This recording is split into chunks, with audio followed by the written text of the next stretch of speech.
The glass of whiskey sat abandoned on the cold marble floor. The ice had melted. The amber liquid was still. And Dong Jun, the most powerful man in Manhattan's underground empire, was on his knees. His three-piece charcoal suit, tailored in Milan and worth more than most people made in a month, was wrinkled against the floor. His hands trembled as he reached forward toward the scene unfolding in front of him. Behind him, 3 of his men stood frozen in the doorway. None of them moved. None of them spoke, because none of them understood what they were seeing. In the center of his penthouse living room, sitting cross-legged on the floor, was a young black woman in a simple gray maid's uniform with a white collar. Her name was Journey Williams. She had been working in his home for exactly 22 days. And right now, she was holding his 4-year-old son in her lap while the boy screamed. But Min-ho wasn't screaming in silence like he always did. He was screaming with sound, real sound. Sound that filled the room and echoed off the floor-to-ceiling windows that overlooked the Manhattan skyline. And his small hands were pressed hard against his ears, his eyes squeezed shut, tears streaming down his face as he experienced something he had never experienced before in his entire life. Sound. Dong Jun's chest tightened so hard he thought his heart might stop. He had spent 4 years fighting for this moment. He had flown in specialists from Seoul, from Berlin, from Los Angeles, from London. He had paid for experimental treatments that cost more than houses. He had begged doctors to try anything, everything, whatever it took. Every single one of them had told him the same thing. Your son will never heal. The nerve damage is permanent. There is no surgery, there is no treatment, there is no miracle. And yet here was his son, crying and overwhelmed, reacting to the sound of his own voice for the first time. Journey held the boy steady. Her arms were wrapped around him gently but firmly. Her voice was calm and soft as she whispered into his ear. It's okay, Min-ho. I know it's scary. I know it's loud. But you're safe. You're safe with me. Just breathe, just breathe. And somehow, impossibly, Min-ho began to calm down. His screams turned to whimpers. His hands slowly lowered from his ears. He looked up at Journey with wide, tear-filled eyes, and then he looked at his father. And Dong Jun saw something in his son's eyes that he had never seen before. Recognition, not of his face but of his presence. His son had heard him enter the room. Min-ho, Dong Jun said, his voice barely a whisper. Before we continue with this story, I need you to do something for me. I pour my heart into these stories, and it genuinely hurts when people watch without subscribing. Please, just take 1 second and subscribe. It's free, and it means the world to me. Also, like the video and drop a comment telling me which city you are watching from. I want to know where all my amazing viewers are located. Please do well to subscribe now. Now, let's continue. The boy flinched at the sound. His eyes went wide. And then, slowly, he turned his head toward his father's voice. Dong Jun felt tears slide down his face. He didn't wipe them away. He didn't care that his men were watching. He didn't care about anything except the miracle happening in front of him. His son could hear. His son could hear. But even as joy flooded through him, something else crept into his mind. Something darker. Something that had kept him alive in a world full of enemies for 15 years. Suspicion. He looked at Journey, really looked at her for the first time since she had started working in his home. She was 26 years old. She came from Baltimore. She had no medical degree, no special training, no extraordinary credentials. She was just a maid who was good with children. That's what her file said. So how did she do something that the best doctors in the world couldn't do? Dong Jun slowly rose to his feet. His legs were unsteady, but his voice was not. What did you do to my son? Journey looked up at him. There was no fear in her eyes, which surprised him. Most people were terrified of him. Most people couldn't even meet his gaze. But this woman looked at him calmly, almost gently, like she understood something he didn't. I didn't do anything to him, she said. I just noticed something the doctors missed. Explain. She took a breath. The specialists tested him for total nerve damage. They assumed his deafness was complete, but I noticed that he reacted to certain things. Vibrations, deep bass sounds, the rumble of the elevator, the hum of the air conditioning, things that most hearing tests don't measure. Dongjun stared at her. So you're saying the doctors were wrong? I'm saying they didn't look hard enough. They saw the initial diagnosis and accepted it. But I've worked with deaf children before. I studied auditory development in college, and I've seen cases where residual hearing exists but goes undetected because nobody thinks to look for it. So what did you do? Journey hesitated for just a moment. I used music therapy techniques, low-frequency tones. I played them through a small speaker pressed against his chest so he could feel them in his body. Then I gradually increased the frequencies. It took weeks of careful work. And tonight, something broke through. Dongjun looked at his son, who was now quietly resting against Journey's shoulder, exhausted from the sensory overload. The boy's eyes were half closed, but every few seconds he would twitch at a sound. The footsteps of the men behind Dongjun, the creak of the floorboards, the distant hum of traffic far below. Every sound was new. Every sound was overwhelming, but every sound was real. Dongjun turned back to Journey. His instincts were screaming at him. Something about her story didn't add up. A community college education and daycare experience didn't explain how she had succeeded where world-class specialists had failed. There was more to this woman than she was telling him. And he was going to find out what. "Vincent," he said without turning around. One of the men in the doorway stepped forward. Vincent Park was Dongjun's right-hand man. He had been with the organization for 12 years, and there was nothing he couldn't find out about anyone. "Boss, I want a full background check on Miss Williams. Everything. Where she went to school, where she worked, who she knows, where she's been for the last 10 years. I want it by morning." "Understood." Journey's expression didn't change, but Dongjun noticed her hands tighten slightly around Minho. She was nervous. She was hiding something.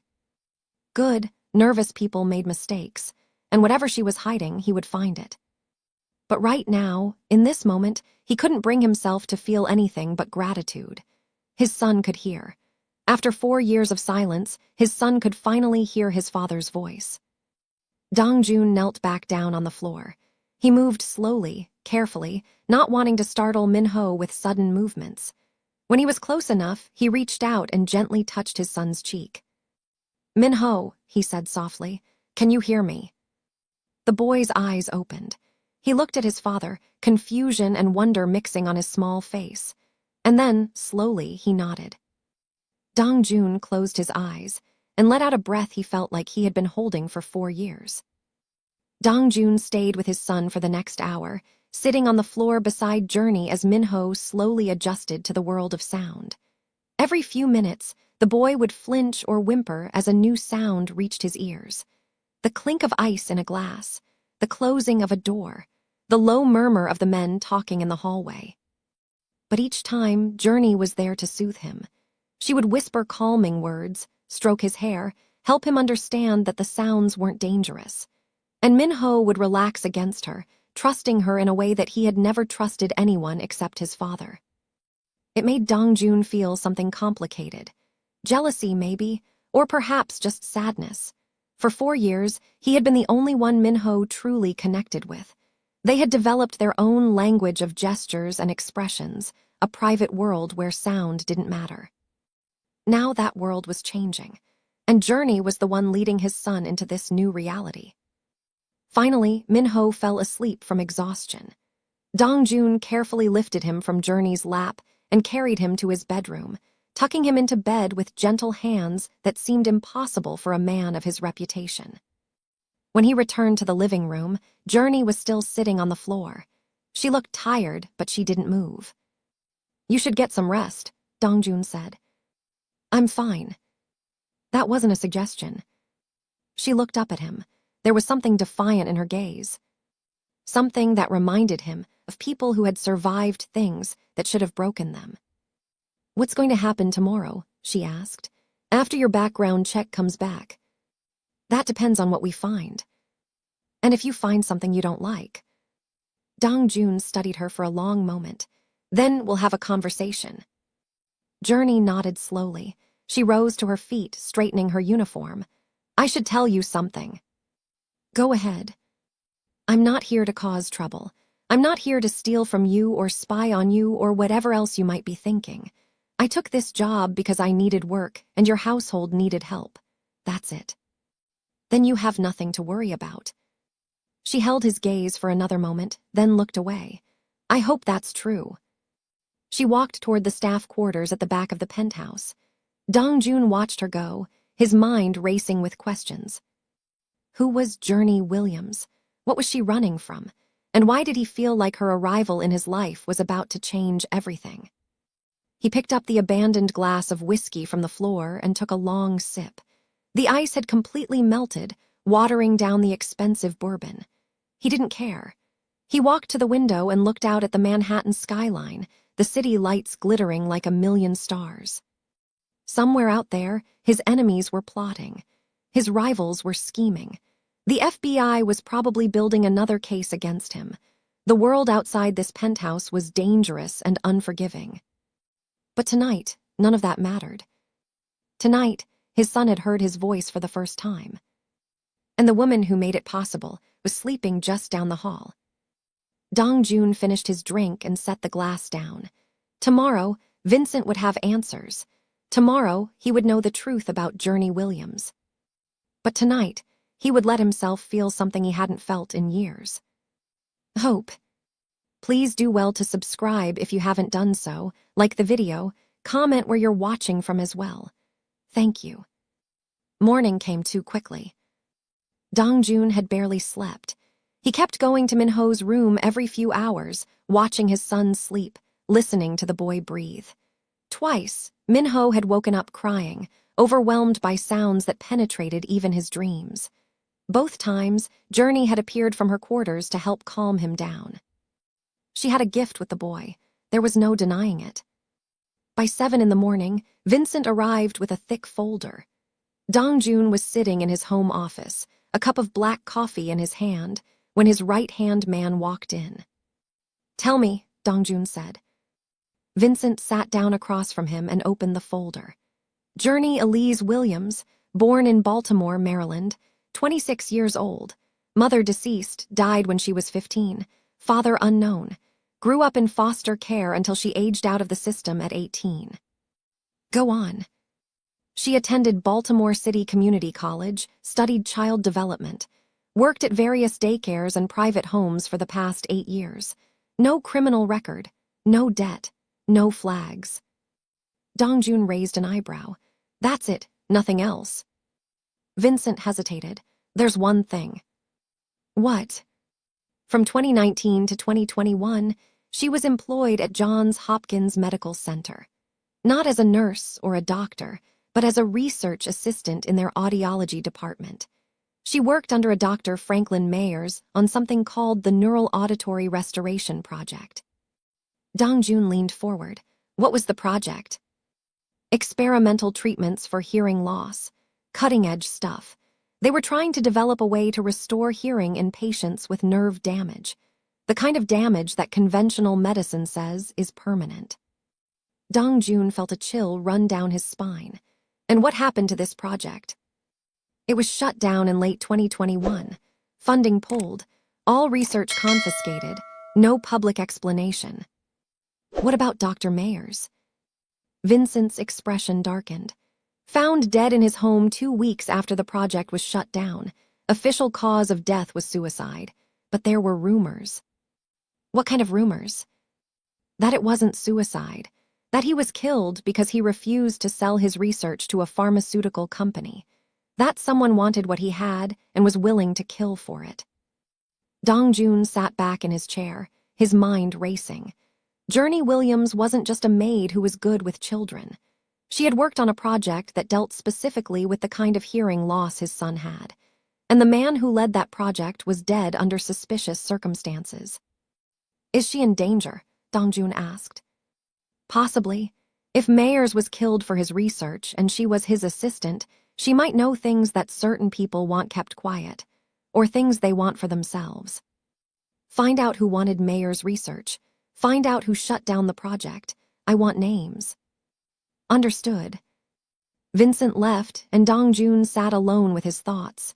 He stared at the folder, at the photograph of Journey that was clipped to the first page. She was smiling in the picture, probably taken for some employment application. She looked younger, less guarded. What had happened to her between then and now? What had she seen? What did she know? He needed answers, and there was only one person who could give them. Dongjun found Journey in the kitchen, preparing breakfast for Minho. She had made scrambled eggs and toast, cut into small pieces. She looked up when he entered, her expression cautious. "We need to talk," he said. "About the background check. About Johns Hopkins." Her face went pale. She set down the spatula she was holding and wiped her hands on her apron. "What do you want to know?" "Everything." She was silent for a long moment. Then she sighed and leaned against the counter. "I was Dr. Franklin Mayer's research assistant for 2 years. He was brilliant. One of the most intelligent people I've ever met. He was working on a way to restore hearing in patients with severe auditory nerve damage. The kind of damage that doctors said was impossible to fix. Like my son." "Yes, like your son." "What happened?" Journey looked down at her hands. "We were close to a breakthrough, so close. Dr. Mayers had developed a technique using low-frequency sound therapy combined with targeted neural stimulation. It wasn't perfect, but it was working. We had test subjects who were showing real improvement." "So why was the project shut down?" "Because people with money got involved. A pharmaceutical company called Vance Pharmaceuticals. They wanted to buy the research. Not to help people, but to control it, to patent it, to charge millions of dollars for treatments that should be available to everyone." Dongjun's eyes narrowed, and Mayers refused to sell. He refused everything. He wouldn't take their money, wouldn't sign their contracts, wouldn't even meet with their executives. He said the research belonged to the world, not to corporations. And then he died. Journey's voice dropped to a whisper. 2 weeks after the project was shut down, they said it was suicide. They said he was depressed because his life's work was taken from him. But I knew Dr. Mayers. He wasn't suicidal. He was angry. He was fighting. He had plans to restart the research somewhere else, somewhere they couldn't touch him. "You think he was murdered?" "I know he was murdered. I just can't prove it." Dongjun studied her carefully. "Why didn't you go to the police?" "I did. They didn't believe me. No evidence of foul play, they said. Just a sad old man who couldn't handle losing his work." She laughed bitterly. "And then strange things started happening. My apartment was broken into, but nothing was stolen. Someone followed me home from work one night. I got phone calls at 3 in the morning with no one on the other end. I knew they were trying to scare me, so I ran." "You ran?" "I changed careers.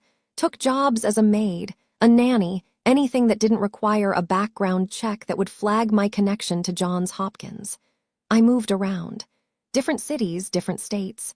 I've been running for 3 years." "Why did you take this job?" Journey met his eyes. "Because your son reminded me why I got into this work in the first place. When I saw him, when I saw how he struggled, when I saw the way he looked at the world with those sad, silent eyes, I couldn't help myself. I had to try." Dongjun was quiet for a long moment. Then he asked the question that had been burning in his mind since Vincent's report. Who was behind Vance Pharmaceuticals? Who wanted Mayers dead? Journey hesitated. "A man named Gregory Han, Korean-American, operates out of Los Angeles. He's the CEO of the parent company that owns Vance. He's connected to politicians, to law enforcement, to people at every level of power.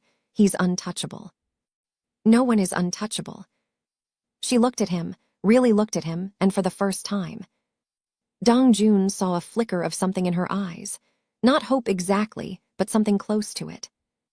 "You don't understand who you're dealing with," she said. "Gregory Han doesn't just run a pharmaceutical company. He's connected to things that would make even you uncomfortable. Illegal drug trials, black market medical technology. People have disappeared trying to expose him. Journalists, researchers, whistleblowers, they all vanish. I've dealt with dangerous men before. Not like him." Dongjun stepped closer to her.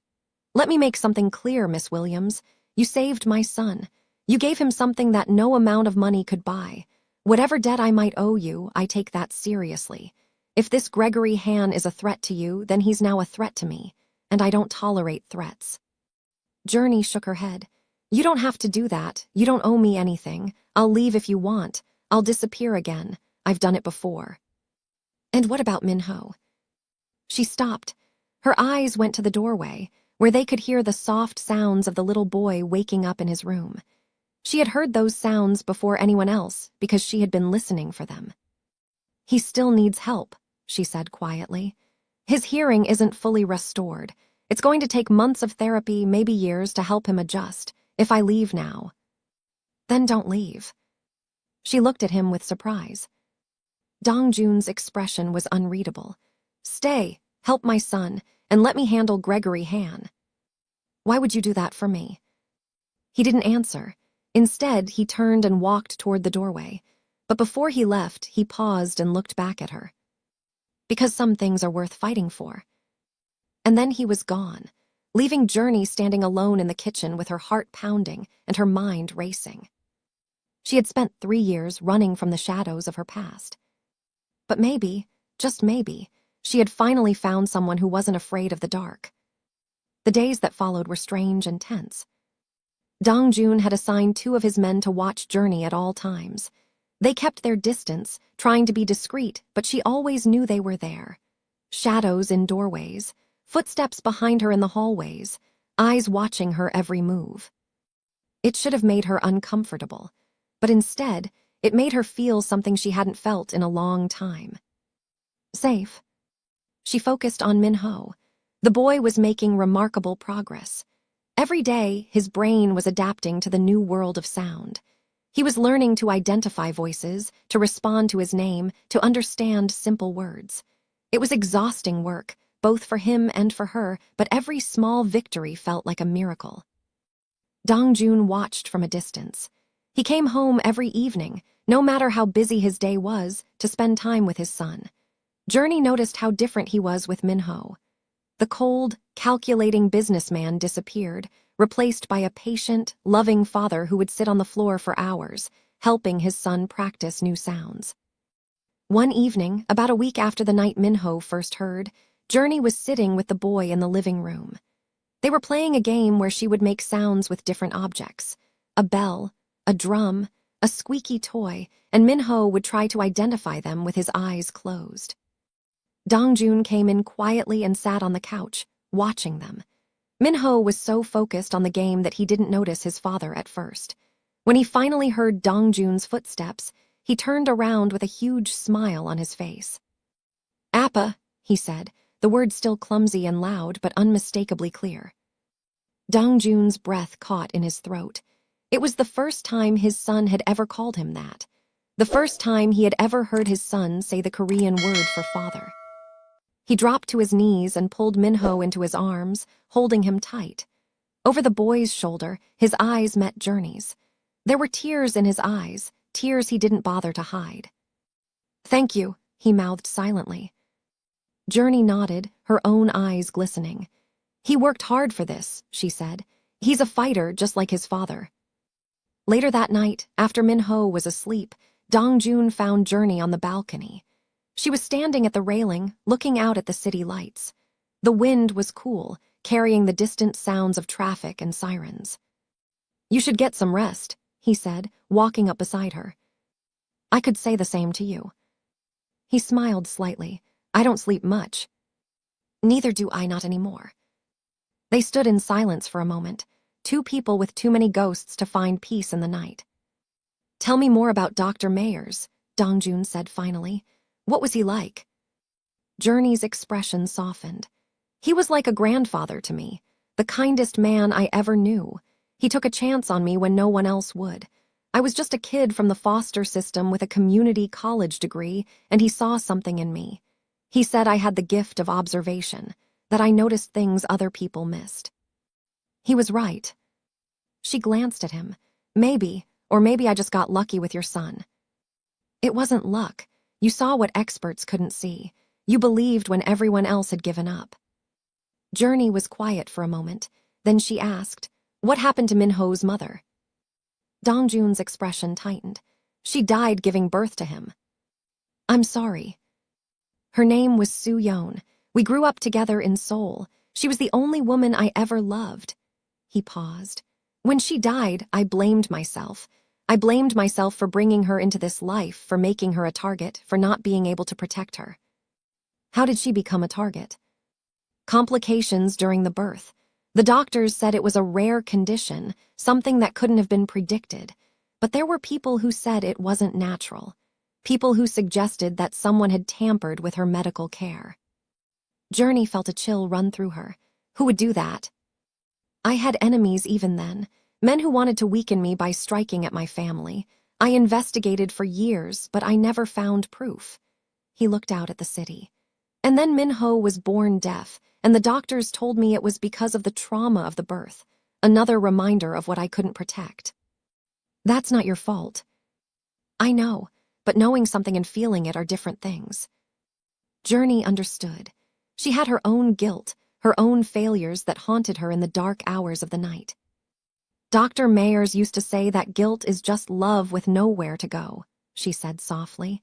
He said the only way to heal from it is to turn it into something productive, to use it as fuel to do better.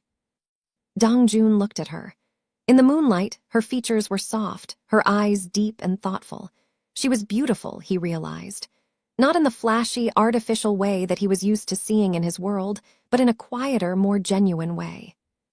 Is that what you do? He asked. Turn your guilt into fuel. I try. Some days it works. Some days it doesn't. What are you guilty about? She was silent for a long moment. Then she said, I was there the night Dr. Mayers died. Not at his house, but close. He had called me earlier that day, told me he had figured out a way to restart the research. He asked me to meet him the next morning to discuss it. What happened? I was scared. I had already been getting threats, already felt like I was being watched. I told him I would think about it. I went home and stayed up all night trying to decide what to do. Her voice trembled. By morning, he was dead. That's not your fault. I could have warned him. I could have told him to run. I could have done something. You didn't know what was going to happen. But I should have. I knew the danger. I knew what those people were capable of, and I was too scared to act. She wiped at her eyes. That's my guilt. That's what I carry every day. Dongjun reached out and placed his hand over hers on the railing. The gesture was gentle, almost hesitant, like he wasn't quite sure how to offer comfort. We all have things we carry, he said. The difference is whether we let them crush us or whether we use them to become stronger. Journey looked at their hands, at his fingers wrapped around hers. It had been so long since anyone had touched her with kindness, so long since she had let anyone get close. I'm scared, she admitted. I'm scared that they'll find me here. I'm scared that I'll bring trouble to you and your son. I'm scared that running is all I'll ever do. You're not running anymore. How do you know? Because you're still here. You could have left when I told you about the background check. You could have disappeared like you did before, but you stayed. I stayed for Minho. Dongjun's grip on her hand tightened slightly. Is that the only reason? Journey met his eyes. The question hung in the air between them, heavy with implications. She knew what he was really asking.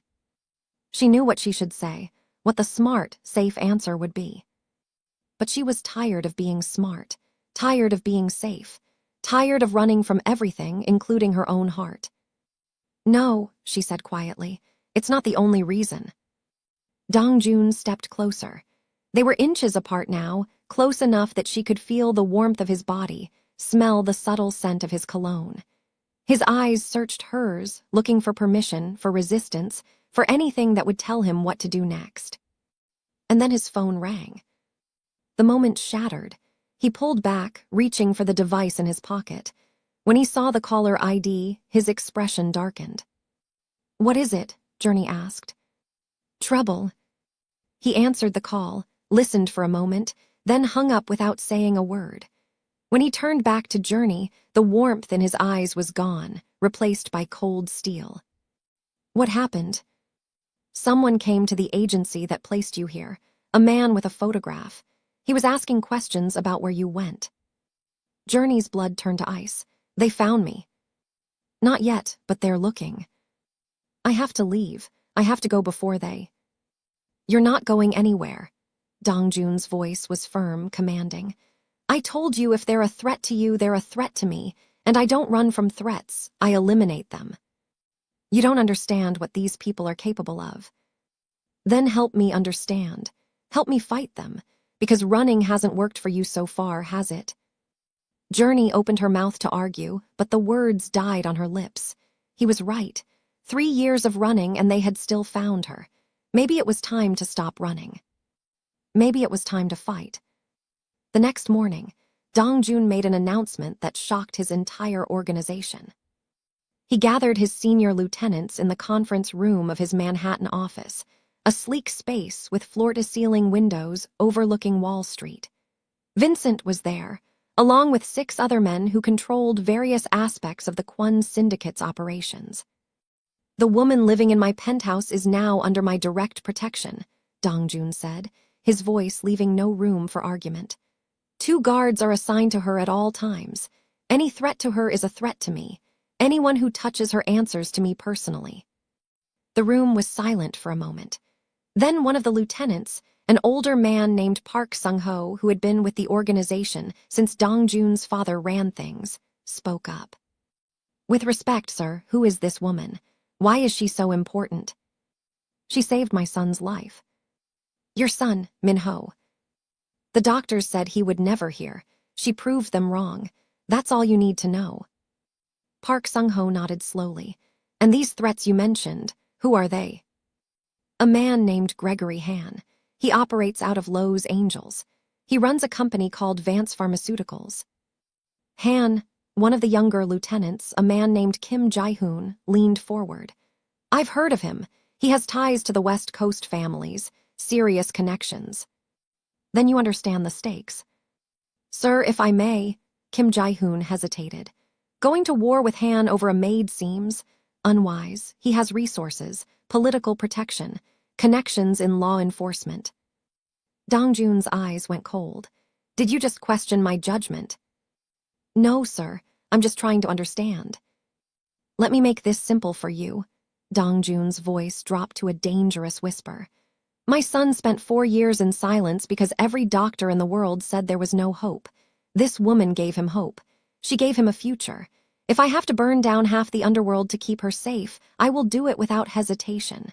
Is that clear? Yes, sir. Good. Now I want everything you can find on Gregory Han. His business, his associates, his weaknesses. I want to know what he eats for breakfast and where he sleeps at night. We're going to dismantle him piece by piece. The meeting ended, and the lieutenants filed out, murmuring among themselves. Vincent stayed behind, waiting until they were alone. They think you've lost your mind, he said. Let them think what they want. Have you lost your mind? Dongjun looked at his oldest friend. Probably. Does it matter? Vincent studied him for a long moment, then smiled slightly. No, I suppose it doesn't. What do you need me to do? Find out how they tracked her to the agency. Someone talked. I want to know who. Consider it done. Back at the penthouse, Journey was struggling with her new reality. She was no longer a maid. The housekeeper duties had been assigned to other staff. Now, her only job was to help Min-ho with his therapy and to stay alive.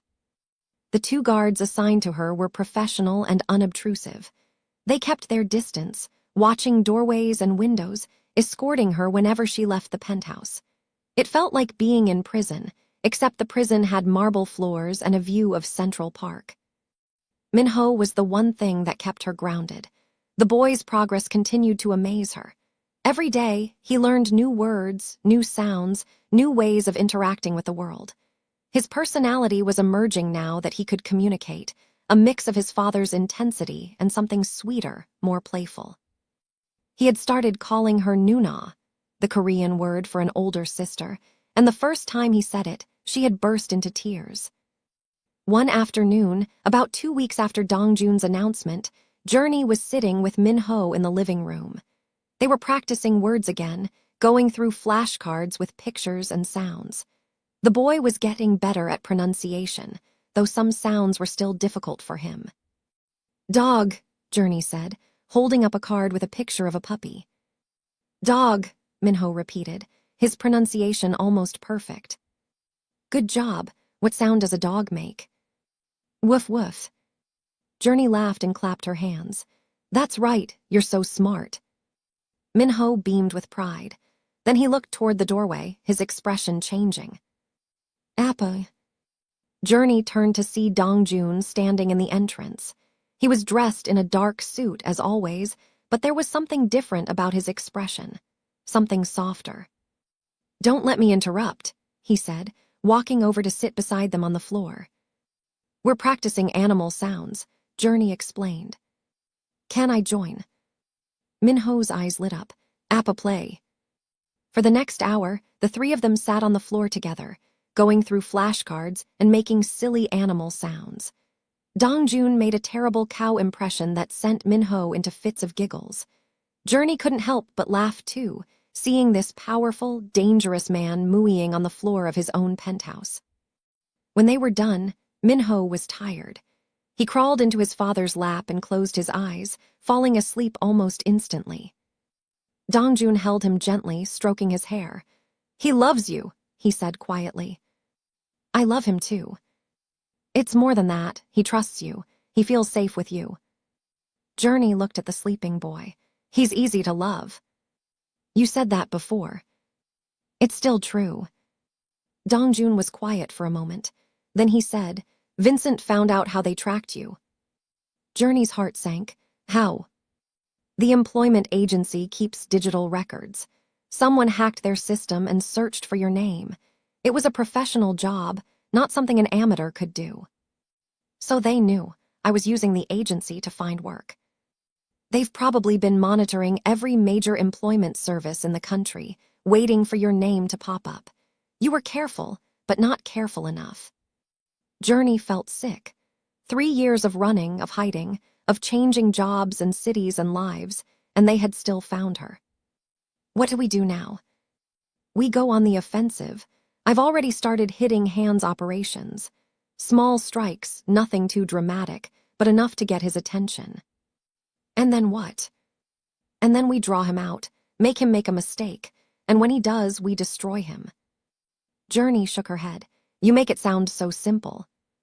"It's not simple, it's war, but I've fought wars before, and I always win." She wanted to believe him. She wanted to believe that this time would be different, that she wouldn't have to run anymore, that the shadows chasing her would finally be stopped. But she had seen what Gregory Han was capable of. She had seen the bodies, the disappearances, the destruction of everyone who had tried to stand against him. "What if you can't beat him?" she asked. "What if he's too powerful?" Dongjun looked at her, his dark eyes intense. "Then I'll die trying, but I won't let him take you. I won't let him hurt my son. Whatever it takes, I'll stop him." "Why?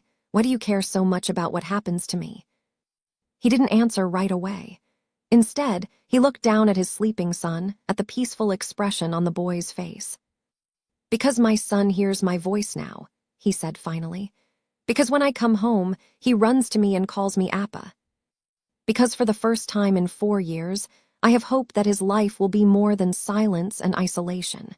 You gave me that. You gave him that. And I don't know how to repay a gift like that except by protecting the person who gave it." Journey felt tears prick at her eyes. "That's not why I did it. I didn't do it for payment or protection or—" "I know, that's why it matters." They sat in silence for a long moment, the sleeping child between them, the weight of everything unsaid filling the air. And Journey realized, with a mixture of fear and wonder, that something had changed in her heart. Something she hadn't felt in years, maybe ever. She was falling in love with this man. And she had no idea what to do about it. Please do well to subscribe if you haven't done so, like the video, comment where you're watching from as well. Thank you. The war with Gregory, Han escalated faster than anyone expected. It started with small skirmishes. Dongjun's men hit a distribution center in Queens that was connected to Han's pharmaceutical network. They seized computers, documents, and evidence of illegal drug trials that Han had been conducting on unsuspecting patients. Then they targeted a money laundering operation in Jersey City, a front company that Han used to funnel cash from his various illegal activities. The police were tipped off anonymously, and 8 of Han's associates were arrested. Next came an airfield in Connecticut, where Han's people were moving shipments of experimental drugs across state lines. Dong Jun's team sabotaged the planes, destroyed the cargo, and disappeared before anyone could identify them. Each attack was surgical, precise, designed to hurt Han's operation without exposing Dong Jun's involvement. But Han wasn't stupid. He knew who was coming after him. 3 weeks into the conflict, Dong Jun received a message.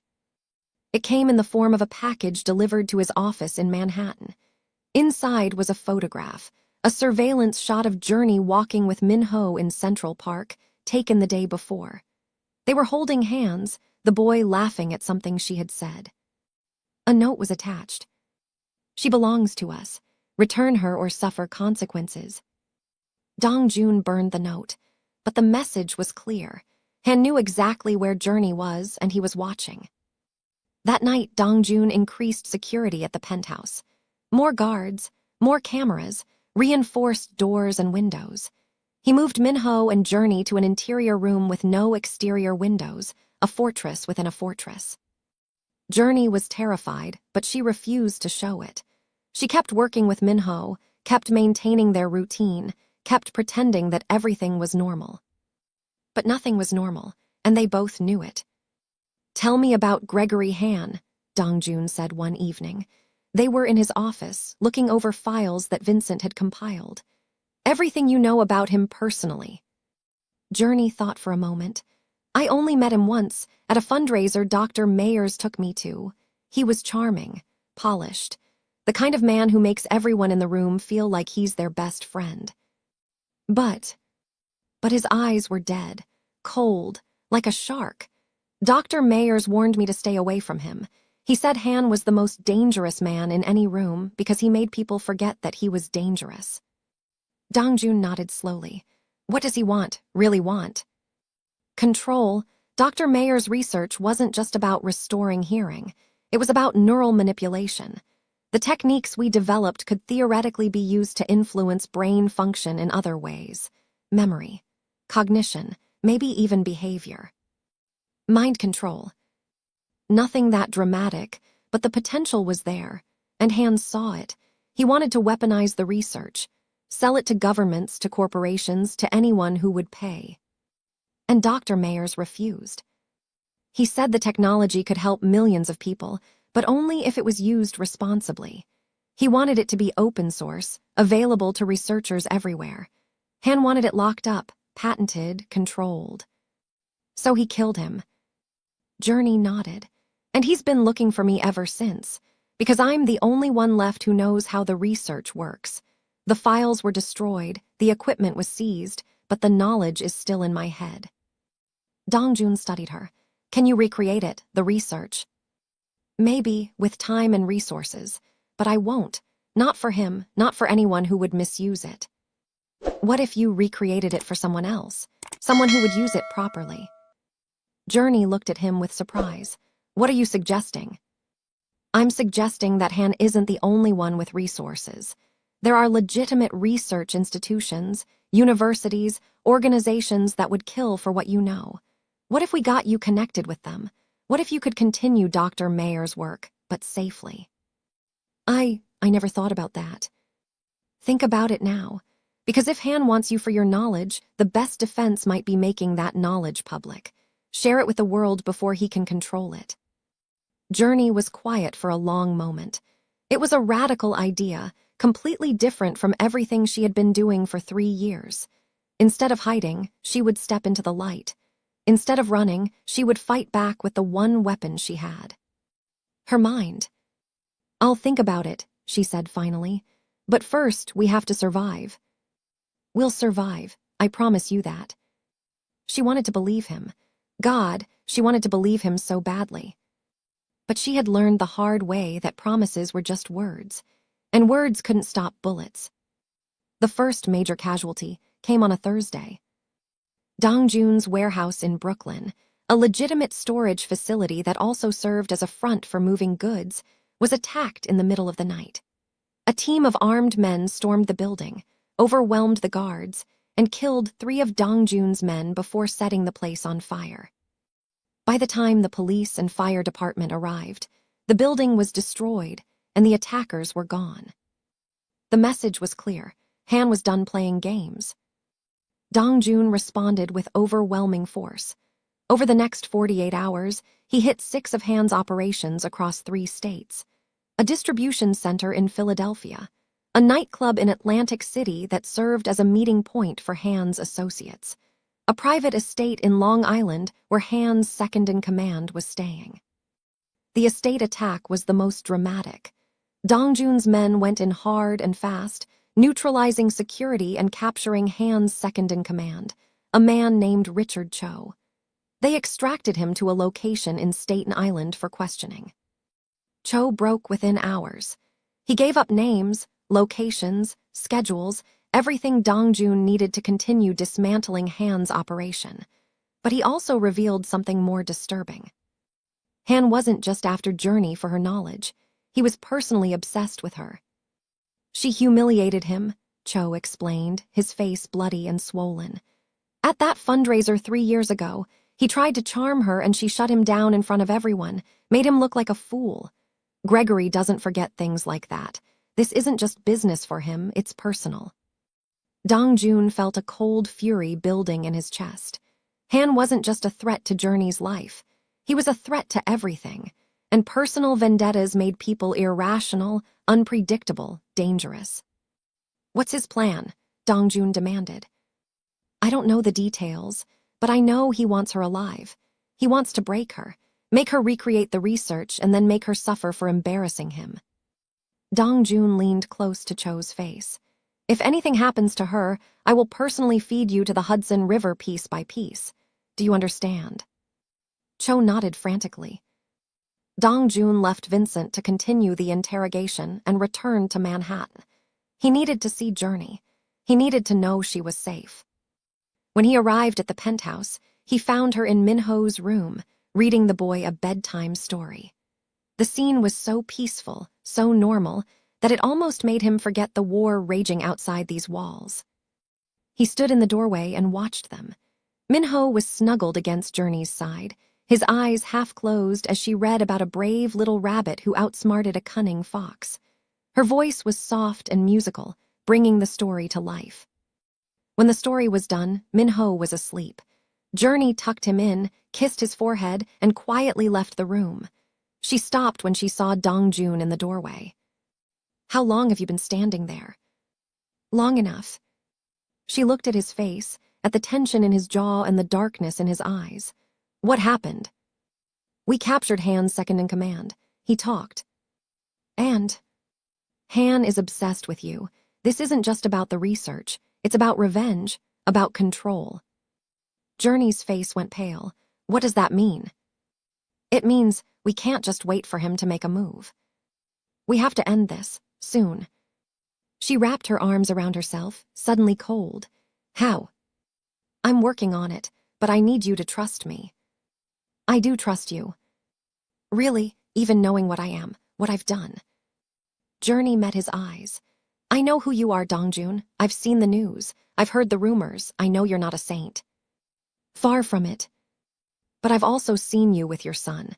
I've seen you be patient and kind and gentle. I've seen you put everything on the line to protect someone you barely know. That's not the behavior of a monster. I've done monstrous things. Haven't we all, in one way or another? Dongjun shook his head. You're different, you're good. I'm not good. I'm just trying to survive, same as you, same as everyone. He stepped closer to her, close enough that she could feel the heat of his body. You're more than surviving, Journey. You're the best thing that's happened to my family in years.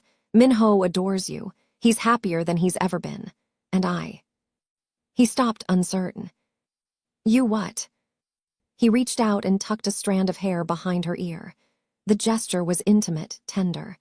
I find myself thinking about you all the time, wondering if you're safe, wondering if you're happy, wanting to protect you from everything, even the things I can't protect you from. Journey's heart was pounding so hard she was sure he could hear it. Dongjun. I know it's complicated. I know you didn't ask for any of this, but I can't pretend I don't feel what I feel. And what do you feel? His eyes searched hers. Something I haven't felt since Su-yeon died, something I thought I was incapable of feeling anymore. What is it? Love. The word hung in the air between them. Journey felt like she couldn't breathe. This powerful, dangerous, complicated man was standing in front of her, opening his heart in a way she never expected. I don't know what to say, she whispered. You don't have to say anything, just don't run, not from me, not from this. I don't want to run, not anymore. He cupped her face in his hands, gentle despite their strength. Then stay, whatever happens, stay with me. Okay, she breathed, okay. And then he kissed her. It was a gentle kiss at first, tentative and questioning. But when she responded, wrapping her arms around his neck and pulling him closer, it deepened into something more. Something fierce and desperate and full of all the emotions they had been holding back. For a moment, the war outside didn't matter. The threats, the danger, the uncertainty, it all faded away. There was only this moment, this connection, this promise of something more. When they finally pulled apart, both of them were breathing hard. That was... Yeah. They laughed softly, foreheads pressed together, still holding each other. What happens now? Journey asked. Now we fight, together. Together. And for the first time in 3 years, Journey believed that she might actually have a chance at happiness, a chance at a future. She just had to survive long enough to claim it. A week after that kiss, everything fell apart. It started with a routine errand. Journey needed new supplies for Minho's therapy sessions, specialized audio equipment that had to be picked up from a store in Soho.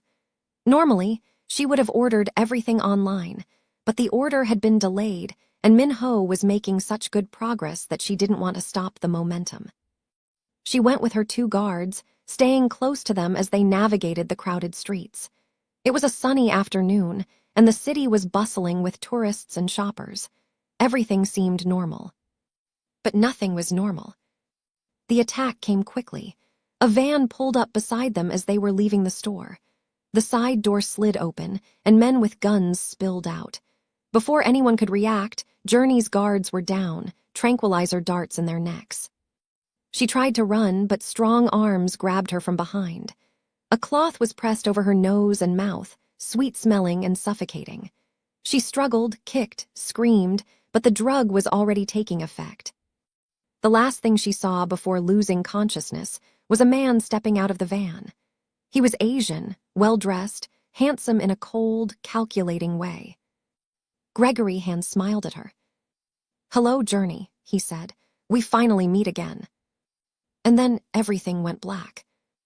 Dongjun was in a meeting when Vincent burst through the door. "We have a problem." The words hit Dongjun like a physical blow. He was on his feet immediately, following Vincent to the security room where banks of monitors showed feeds from cameras all over the city.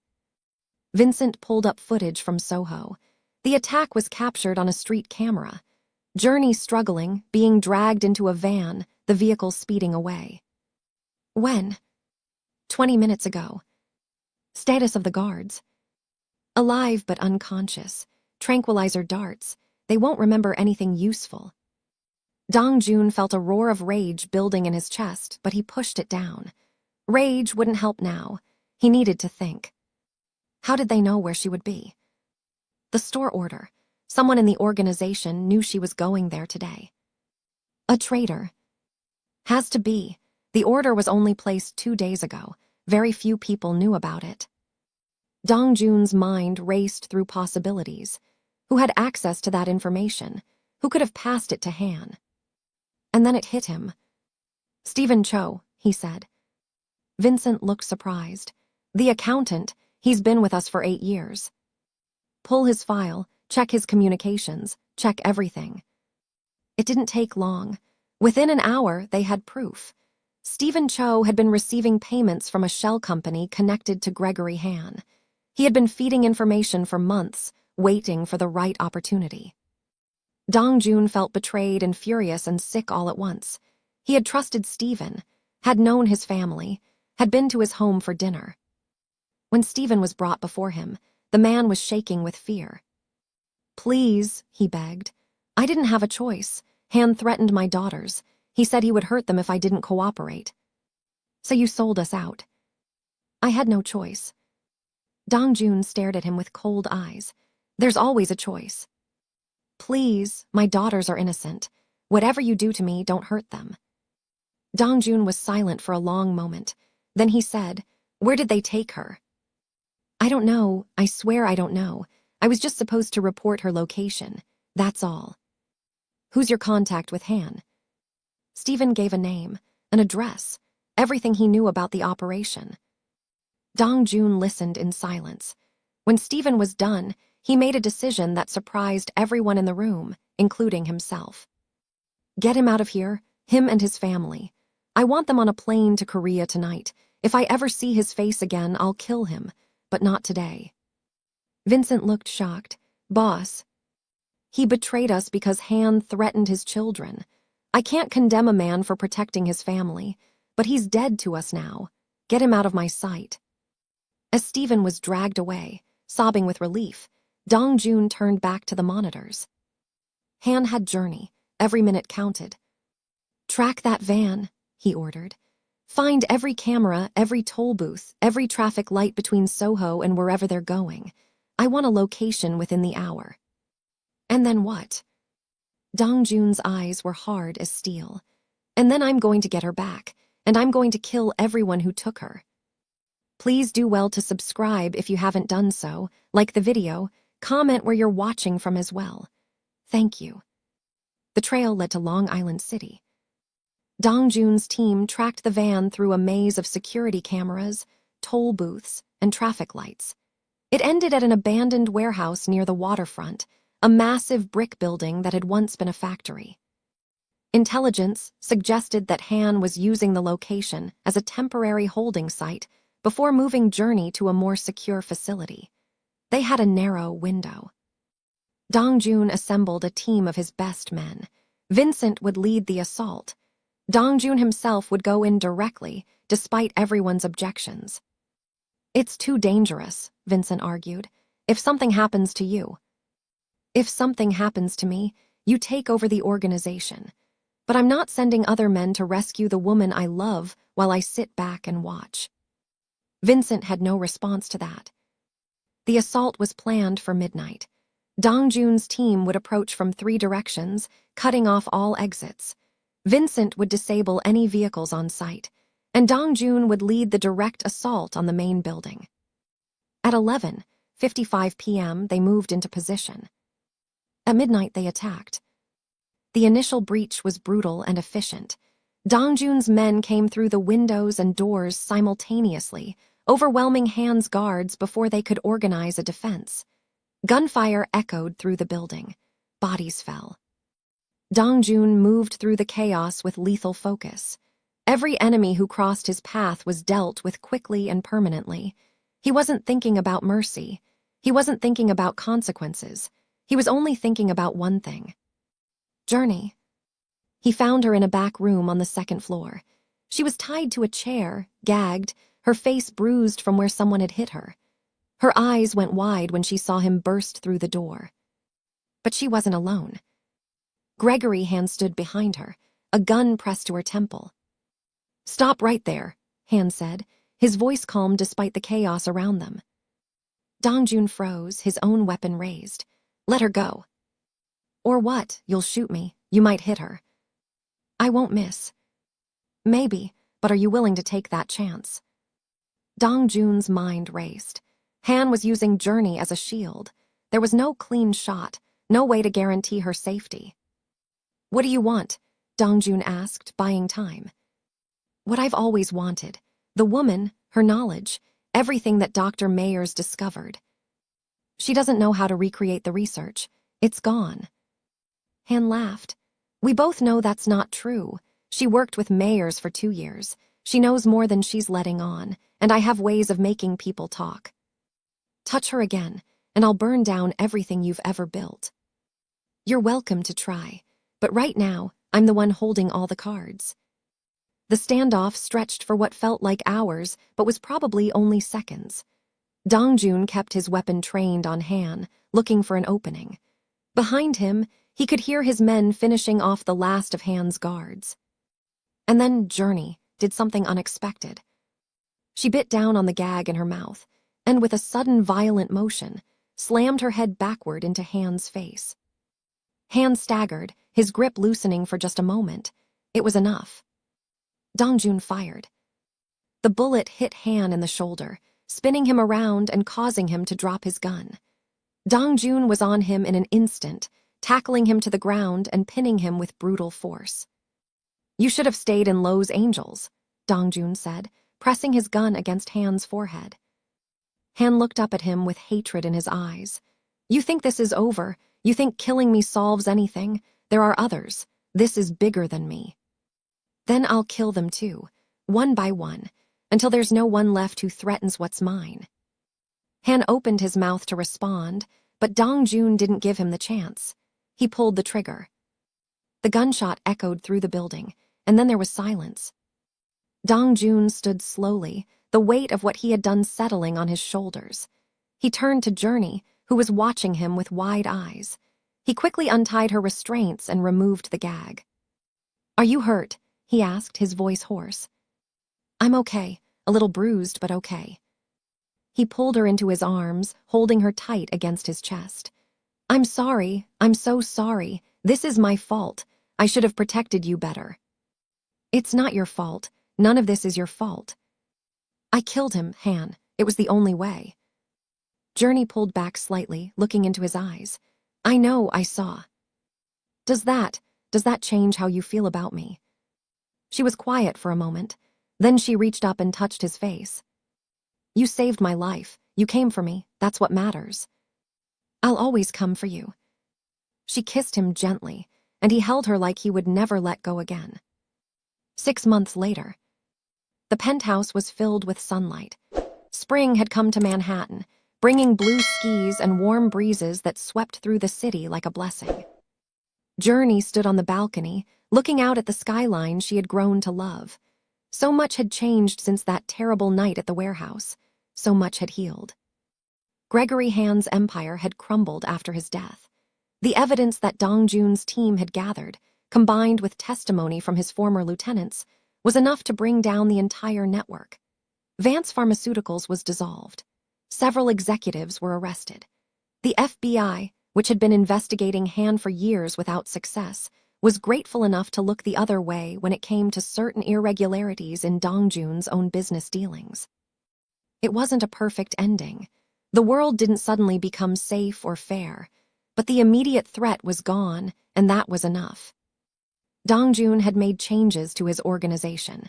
He stepped back from the more violent aspects of the business, delegating to trusted lieutenants while focusing more on legitimate ventures, real estate, finance, international trade. The Kwon Syndicate was still powerful, but its power was increasingly built on legal foundations. He said it was for Minho, for the future, but Journey knew it was also for her. The boy himself was thriving. His hearing continued to improve, and he was now attending a specialized school for children with auditory processing differences. He had made friends. He was learning Korean and English simultaneously. He was happy. And he still called Journey Iyama, mother. The first time he had said it, weeks ago, Dongjun had looked at her with tears in his eyes. Do you mind, he asked, if he calls you that? Journey had shaken her head, unable to speak through her own tears. No, I don't mind. Dongjun had taken her hands in his. He loves you, I love you, and if you'll have us, I want to make this family official. He had gotten down on one knee, there in the living room where everything had begun. Minho had come running in from his bedroom, holding a small velvet box that was almost too big for his hands. Marry us, Iyama, he said, giggling. Journey had laughed through her tears and said yes. Now, standing on the balcony, she twisted the engagement ring on her finger and smiled. The wedding was planned for next month. Nothing too elaborate, just close friends and family at a beautiful venue in the Hudson Valley. Dr. Franklin Mayers would have been proud, she thought. His research hadn't been lost after all. Journey had been accepted into Columbia University's audiology program, where she was working with leading experts to publish and open-source the techniques he had developed. Soon, children like Minho around the world would have access to treatments that could change their lives. It wasn't vengeance for her mentor's death. It was something better. It was legacy. "What are you thinking about?" She turned to find Dongjun walking onto the balcony, 2 cups of coffee in his hands. He was dressed casually, in jeans and a sweater, looking more relaxed than she had ever seen him. "Everything," she said, accepting one of the cups. "How much has changed, how lucky we are." "Lucky," he smiled slightly. "I think we earned this." "Maybe, but we're still lucky." He wrapped an arm around her waist, pulling her close. No argument there. They stood together in comfortable silence, watching the city wake up below them. In the distance, they could hear Minho's voice, chattering to his nanny about something he had seen on television. The sound of his voice, strong and clear and full of life, was still a miracle that neither of them took for granted. "I got a call from Vincent this morning," Dongjun said. "Anything important?" "Just checking in, making sure the wedding plans are on track." Vincent is checking on wedding plans. The same Vincent who once told me that emotional attachments were a liability. Dongjun laughed. "He's coming around, slowly." "He'd better. He's your best man." "He knows. He's actually excited about it, I think, though he'd never admit it." Journey smiled and rested her head against Dongjun's shoulder. This was her life now. This family, this love, this future she had never dared to imagine. "Do you ever think about the past?" she asked. "About everything that happened?" "Sometimes, but not as much as I used to." He kissed the top of her head. "The past is done. What matters is what's ahead." "And what's ahead?" "Our wedding. Minho's 5th birthday next month. Your graduation from Columbia in 2 years. A lifetime of moments like this." "That sounds perfect." "It won't always be perfect. There will be challenges, problems, maybe even dangers." "I know. But we'll face them together." She looked up at him, at the man who had once been just her employer, then her protector, then her love. Together.